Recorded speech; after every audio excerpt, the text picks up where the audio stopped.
sana ng inspiration pero hindi pa naman eh. Yung mga sinulat mo, kung gusto mo, tulungan din kita. I don't want to talk about it. Eh, bakit naman?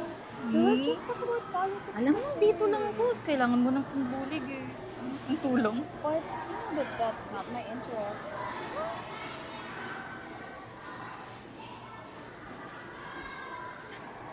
What are you doing? Wala lang. Gusto ko lang kita tulungin sa ano. San hindi sagot? Um, were you trying to hold my hand? Bakit? I do like you, but you know that my dad will get mad. Wala naman siya ngayon dito eh. Pero kasi, we just can't. Sige lang. Okay lang. Kasalanan ko naman kasi eh. O sige, gusto mo tulungan na kita? Sige. Asan yung nahirapan ka? So, did you like the movie?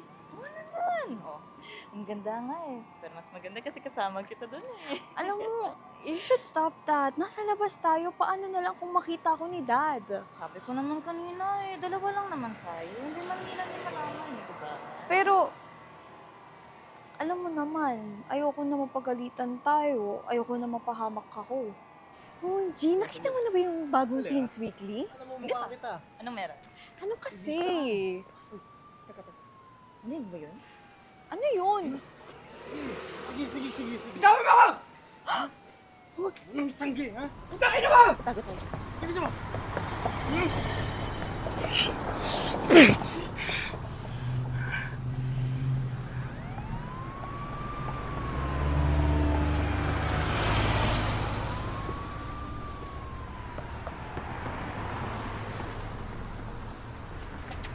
Si Paolo? He's dead! Polo nga. Teka, anong gagawin natin? Sige. Mamala lang tayo ng tulong muna, okay? Tulong? Yung polis! Tumawag tayo ng polis! Police? Oo! Police?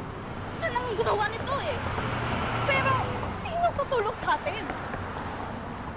Kung bakit lumaban ako eh. O kita mo ano nangyayari ngayon? Hindi ka din lumaban.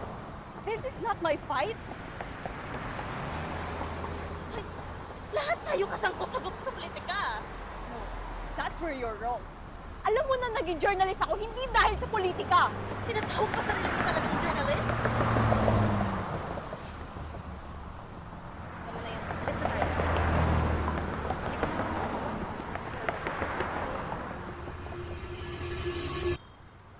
Alam mo ba, may nagprotest na naman ta. Ang dami nga sa ating nandoon. Sana di nasama si Maria. Oo nga eh. Alam mo naman gobyerno natin. Baka madinig ka, hinay-hinay lang. Ha?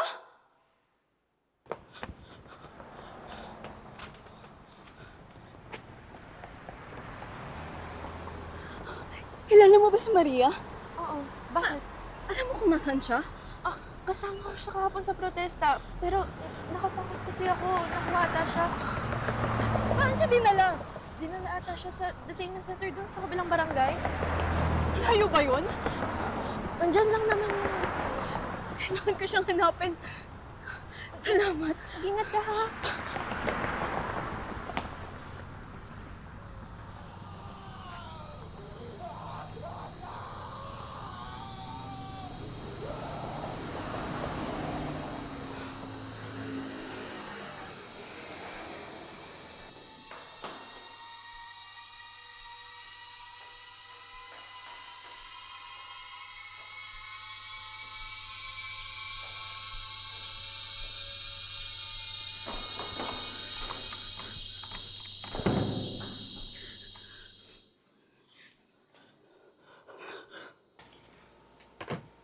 Sabihin mo na kasi, sino ang mga kasama mo, ha? Sino-sino ang mga miyembro ng Panday City? Hmm?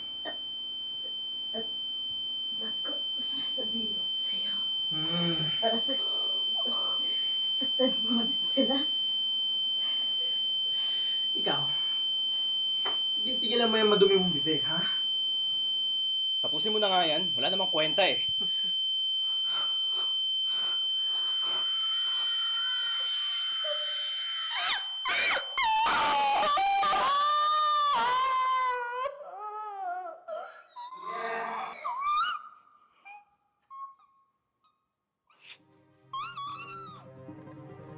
Ang bayan kong Pilipinas, lupain ng ginto't buhay.